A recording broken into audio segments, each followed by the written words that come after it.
వీడోడు ఉన్నాడు ఇక చూడు, వీడోడో తెలుసా మీకు? వీడు కిరా కార్పినా ఏదో అంటారు, వీడు చేపల పులుసు అమ్ముకుంటాడు. వీడు ఏం మాట్లాడుతున్నాడు చూడండి. ఒక మహిళను పట్టుకొని, మరి ఏపీలో మహిళా సంఘాలు లేకపోతే మహిళా కమిషను, మానవ హక్కుల కమిషన్లు ఇట్లాంటివి ఏమైనా ఉన్నాయో లేవో తెలియదు, కానీ ఒక మహిళను పట్టుకొని ఎట్లా మాట్లాడుతున్నాడు చూడండి. మనిష పశువ రోజా రోజా అన్నట్టు రోజా కొవ్వునే తిరుమల లడ్డులో వాడారు. ఎందుకంటే రోజా నా దృష్టిలో పందితో సమానం. పంది కొవ్వునే లడ్డులో వాడారు, రోజా కొవ్వునే లడ్డులో వాడారు. అందుకే రోజా సంబరపడుతున్నట్టుంది. నేను ఉపయోగపడ్డాను, నేను కూడా తిరుమల లడ్డుకి ఉపయోగపడ్డాను, నా కొవ్వు తీసి పెట్టారంటుంది. నీ కొవ్వు జంతువైన రోజా కొవ్వు మిగతా అడ్డగొలకు సంబంధించిన అడ్డగాడిదల కొవ్వు దేవుడు తగ్గించేస్తాడు, మీరే ఇబ్బంది పడక్కర్లేదు. 100% చెప్పినావు. నీకు బాగా బల్పుందిరా రాములా, మామూలుగా లేదు నీకు అసలు. ఇది 100% దేవుడు తగ్గిస్తాడు. రేపు మళ్ళా ప్రభుత్వం మారినాక వచ్చిన ప్రభుత్వం 100% తగ్గిస్తుంది, నీకు మంచిగా చెక్కుతుంది, దాంట్లో ఎలాంటి డౌట్ లేదు. గింత దుర్మార్గంగా నా మాట్లాడేది. ఆమె ఎవరైనా కావచ్చు, ఎట్టైనా కావచ్చు, ఒక మహిళను పట్టుకొని పంది అంటాడు. మహిళను పట్టుకొని వీడు పంది అంటాడు, పంది కొవ్వు అంటాడు, ఎక్కిరిస్తాడు, ఎగతాళి చేస్తాడు. ఇంత నీచమైనటువంటి భాష, ఇంత నీచమైనటువంటి సంస్కృతి. మనం కూడా ఒక తల్లికి పుట్టినాం కదా, ఆడవిలను గౌరవించడం నేర్చుకోవాలి కదా, మినిమం సాంప్రదాయం కదా అది. నువ్వు వచ్చి అలా మీడియా ముఖంగా పట్టుకొని ఒక మహిళను, ఆమె మంత్రిగా పనిచేసింది, ఒక పార్టీలో కీలకమైనటువంటి వ్యక్తి, ఆమెను పట్టుకొని నువ్వు ఈ విధంగా మాట్లాడు. ఇదేనా? వీడు ఎవడు అసలు? ఈయన కథ ఏంది? ఏం సంబంధము? జబర్దస్త్లో నువ్వు ఆమె కలిసి మరి పనిచేసేటప్పుడు ఆయన తెలియలేదా ఆమె పంజా మనిషా కుక్కరా నక్కరా అనేది? ఏమైందిరా? నీ పర్సనల్ గార్డ్ తీసుకొచ్చి ఇట్లా ప్రపంచం ముందు పెట్టి ఇది చేస్తారా?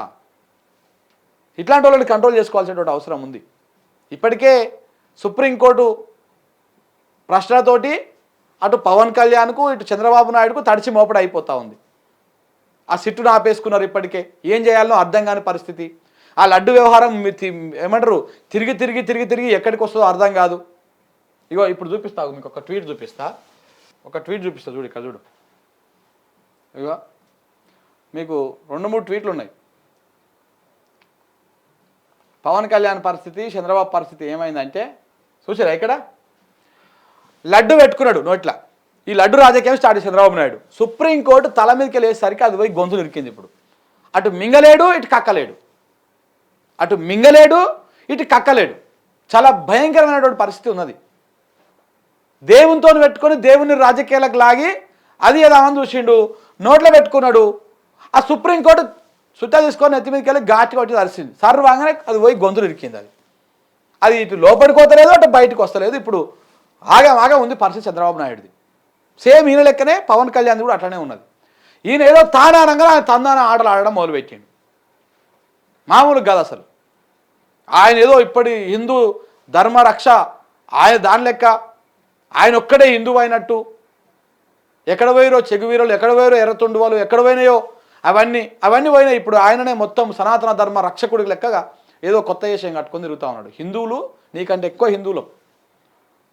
ఇలా హిందువులను అడ్డం పెట్టుకొని, నువ్వు ఈ మతాన్ని అడ్డం పెట్టుకొని మీరు చేస్తున్నటువంటి చిల్లర రాజకీయాన్ని యావత్ ఏపీ ప్రజలు మొత్తము అబ్జర్వ్ చేస్తారు. పక్కన తెలంగాణ కూడా, మహారాష్ట్రం కూడా అబ్జర్వ్ చేస్తూ ఉంది. మరి ఇంత చిల్లర నీచ రాజకీయాలు చేస్తూ ఉన్నారు ఏంది వీళ్ళని?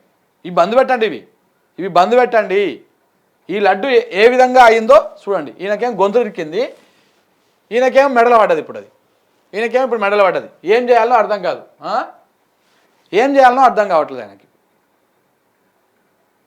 ఇప్పుడు ఇక మొత్తం అయిపోయి డిప్యూటీ సీఎం గారు చేయాల్సిన పని స్టార్టింగ్ రాగానే చాలా ఎంత బుద్ధిమంతం లెక్క ప్రజలకు ప్రజా దర్బార్ ఏర్పాటు చేసి సమస్యలు విని ఇలాంటి మంచి పని చేసినటువంటి పవన్ కళ్యాణ్కి సడన్గా ఏమైందో మొత్తం టాపిక్ అంతా డైవర్ట్ చేసి పడేసారు.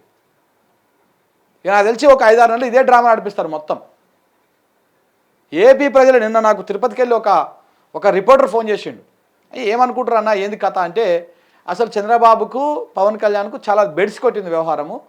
ఈవెన్ ఆల పార్టీ వాళ్ళు కూడా మరీ ఓవర్ యాక్షన్ చేస్తూ ఉన్నారు. గిట్లా ఉంటుందా?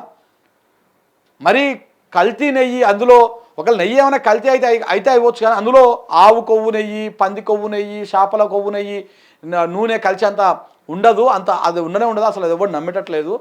ఇది కావాల్సుకొని ఏదో అబద్ధం ప్రచారం చేస్తూ ఉన్నట్టుగా తెలుస్తూ ఉందని చెప్పేసి అక్కడటువంటి వాళ్ళే అంటూ ఉన్నారు. ఇవాళ సుప్రీంకోర్టు చెప్పే ఇక ఇలాంటి బ్యాచ్ని పట్టుకొచ్చి నువ్వు ఇక ప్రెస్ మీట్ పెట్టేసి ఇలాంటి లోఫర్ కాదు పెట్టారు. అందుకే రోజా జబర్దస్త్లో కామెడీ చేసుకోవడానికి పనికొస్తావురా నువ్వు రాజకీయాలకు పనికిరావు. జబర్దస్త్ కామెడీలు చేసుకొని బతుకు నువ్వు, నో ప్రాబ్లం. దాంట్లో ఎలాంటి తప్పు లేదు. నువ్వు యాక్టింగ్ చెయ్యి, నవ్వించు 10 మందిని, తప్పులేదు దాంట్లో. కానీ ఇలా వచ్చి ఒక మహిళ మీద ఇవాళ నువ్వు ఇట్లా మాట్లాడితే ఇంకెవడు మాట్లాడా? 100% నాకు తెలిసి ఎవరికేముంటుందో తెలియదు, కానీ రేపు మాత్రం నీకు మంచిగానే ఉంటుంది బడిత పూజ.